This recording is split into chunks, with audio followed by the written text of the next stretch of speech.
The weather was cool that day. I was hunting in the forest when I arrived at the lake's edge. The shimmering water somehow reminded me of a girl I loved a long time ago. I couldn't remember much about her, but I felt that her eyes must have looked like the lake, glittering as if harboring fragments of gemstones within. The god of time was one of Mondstadt's deities worshipped alongside the Anima Archon. Ironically to their title, they were forgotten over time, as Mondstadt nowadays only recognizes Barbados and has heard little about the whispers of the winds of time and the small shattered pieces they have left behind. To the common citizen, their existence is unknown and unheard of. Venti mentioned that he knows songs of the past, present, and future. He sings outdated songs or hums melodies never heard before. Anima brings stories while time nurtures them. With both being gods of Mondstadt, it wouldn't be surprising if their powers were similar or complementary. Venti's songs are often stories brought to the audience, whether it be the legendary deeds of Vanessa, heroes not meant to be nameless, and himself, or enigmatic secrets he is not meant to share directly, his tales to be passed on and not get lost in time. What a beauty. She looks a lot like the girl I fell in love with a long time ago, though I barely remember her name. Those eyes tell me she must be her, I thought to myself. This can't be. Must be some type of fox magic.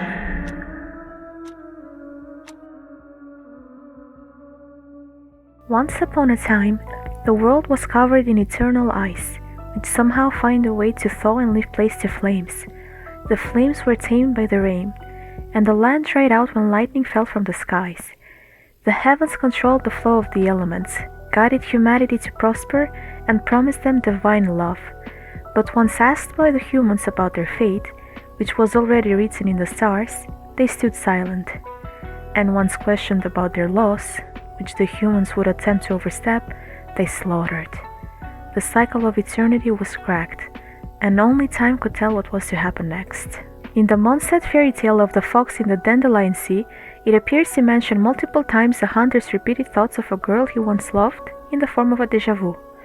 Every time he would look at the fox lady, or at something he associated her and her features with, it would spark a memory. And yet, the situation that would condition this repeated, as if they were stuck in the closed time loop, since the fox did not manage to find the solution she desired to break it.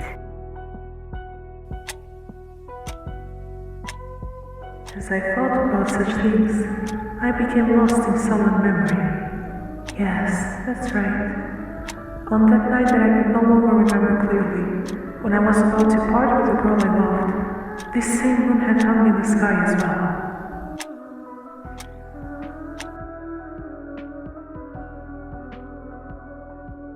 Back to the god of time, I believe they are able to travel in different periods or cycles, since currently existing in another timeline could be a reason why they are forgotten. Their purpose is to ensure that the events of the timeline go as arranged, that the cycles flow normally, and that fate is unshaken and unchanged. Fate is already written in the stars, as astrologers are able to predict one's written destiny through their readings. Mona relies on hydromancy, which is a method of divination and ability to gain insight and knowledge using water. The stars reflect on the water's surface, and the image serves as a canvas portraying them. It would be no surprise to see forms of pyromancy or geomancy in the future. If fate is already set, it means that something or someone said it. Perhaps the god of time does not merely work to ensure it stays unchanged under given orders, but they are in fact the designer or the aligner of the stars themselves. The heavenly principles are predestined, the future is immutable. Therefore, only one who is able to traverse an abstract concept as unreachable as time can also reach the divine predetermination of destiny.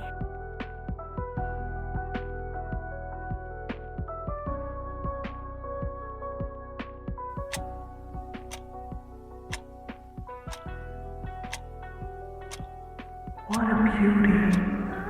She looks a lot like the girl I fell in love with a long time ago, though I barely remember her name. Those eyes tell me she must be her, I thought to myself. For all the magic and transformation I had witnessed, still nothing amazed me quite as much as the gemstone lakes of her eyes. For a while, we stood silently in the dandelion sea. According to Venti's voice lines in-game, he has met the Traveler before, yet they don't remember. To our knowledge, the Traveler fell from the another world as a shooting star, and has not met Venti until their second reawakening during the events in the game. So this raises the question, where, or rather when did Venti meet the Traveler?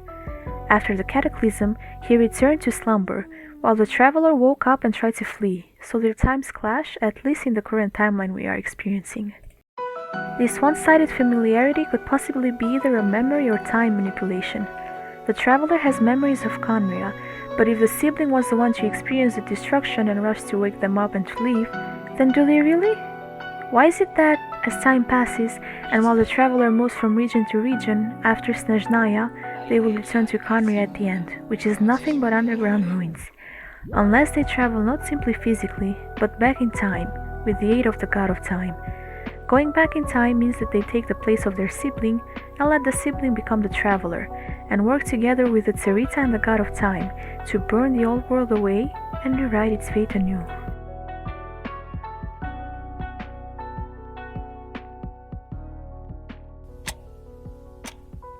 The shimmering water somehow reminded me of a girl I loved a long time ago. I couldn't remember much about her, but I felt that her eyes must have looked like the lake, glittering as if harboring fragments of gemstones within. Perhaps Celestia, or the aspect of it, was destroyed once humankind gained knowledge, or is about to fall soon under the pressure, making them seek revenge and destroy civilizations over time. The sky of the abyss could be nothing but a reverse reflection of the sky above Teyvat, like stars on water. Perhaps the Sustainer, the God of Time, and the Traveler are the three edges of the triquetra that are to decide the fate of Teyvat. But when we hear time, stars, or sky, and knowing that a character's design reflects part of their base theme, is there a character that comes to mind? Perhaps it's Paimon, with her starry cape and eyes, with the floating constellations, and the in-game mechanics once pressing escape. But what if I were to say that Paimon is not the God of Time, but rather their successor, heir, or their child? A child lost in the events of the Cataclysm, which left a certain once-loving god deeply embittered, deciding to cut ties with Barbados, one of Mondstaad's two deities, and start a rebellion against the heavens that took everything away.